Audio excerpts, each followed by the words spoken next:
guys, so magluto tayo ng ginataang alimango. So ato muna na siyang kuan pabukalan na kay kung atong lutuon nga di pa siya pinakuluan, buhay pa kasi ito mahirap. So yan, pakuluan muna natin. Alright, so ayan guys, basa na itong alimango. Ayan na. Wala na siyang hugasan kay ato ng lutoon.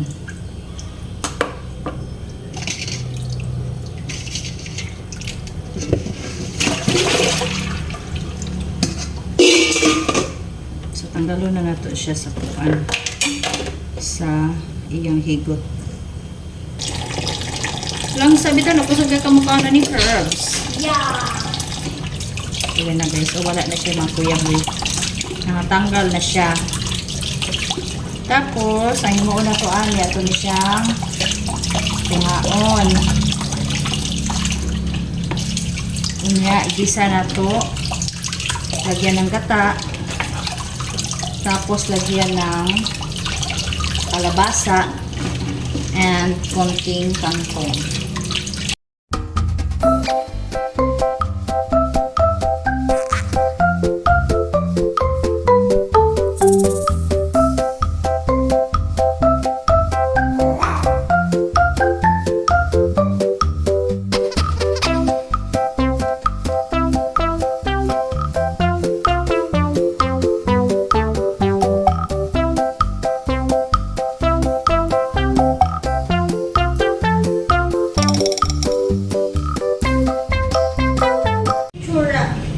Leave.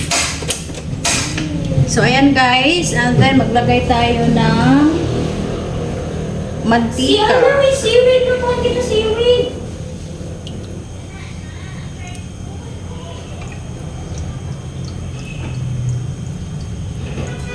So ngayon guys, igisa natin, iuna natin ang sibuyas. Mamaya ko na ilagay ang bawang kasi madali siyang masunog. Sibuyas muna.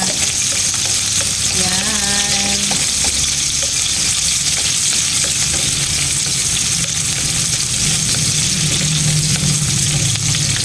Gisa-gisa.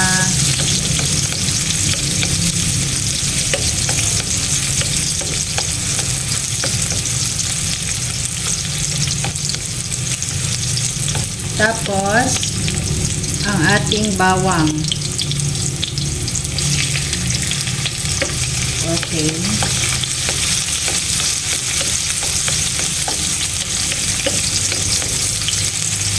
So, very simple lang ito guys.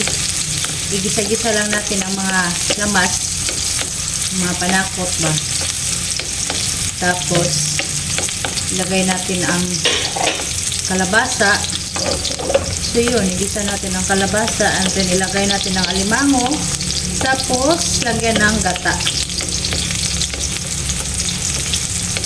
So, ayan guys.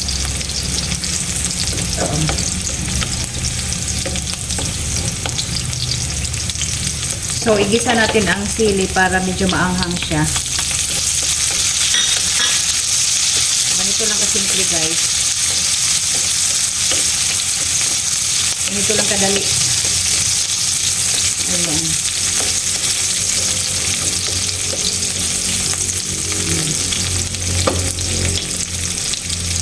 And then, lagay tayo ng pamintang durog.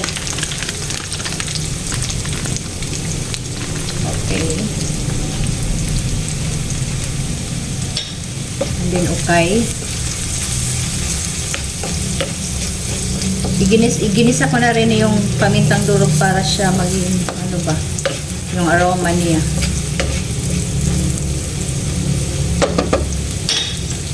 Tapos, ito tayong medyo sarap.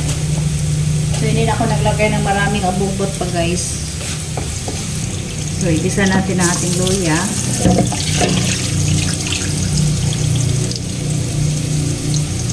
Alright, isa-gisa lang. Tapos, ilagay natin ang ating kalabasa. Ayan. Igisa natin. So, wala tayong mga gamit dito guys. Kaya lahat ng mga gamit ko, mga patis, mga ano, nandun lahat sa kalendarya. Wala po ako dito kay hindi ako dito nagluluto. So, ngayon nagluluto ako kasi request sa aking anak. Okay. So, asin lang nilagay natin. Parang wala pa yata tayong asin eh. Tapos, ilagay natin ang ating alimango. Alright. Ang ating alimasag. Okay, then gisa-gisa, ukay-ukay lang. So, ganito lang kasimple guys.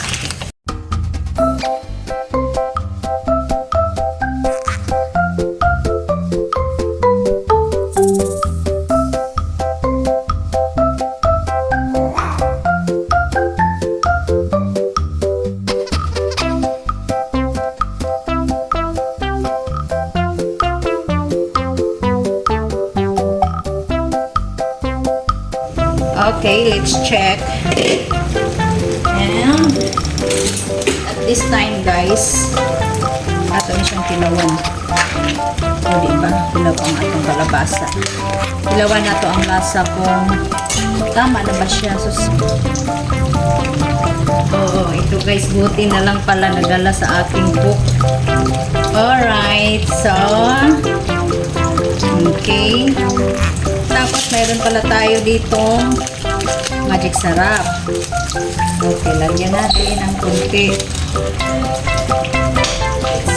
Alright, then okay. Tagay ko gamin tubig dahil bubuin ni Day. Gamin tubig na sa kitchen, dali. Pag gustong kakagsabaw. Kunti lang. Subuti na lang guys, mayroon pa pala ditong patis. Gamay lang. Ito na, ito na. O, diba? Mayroon pa pala eh. Buti na lang, nalukay ko dito sa gida sa akong paluto. Mayroon pa pala doon.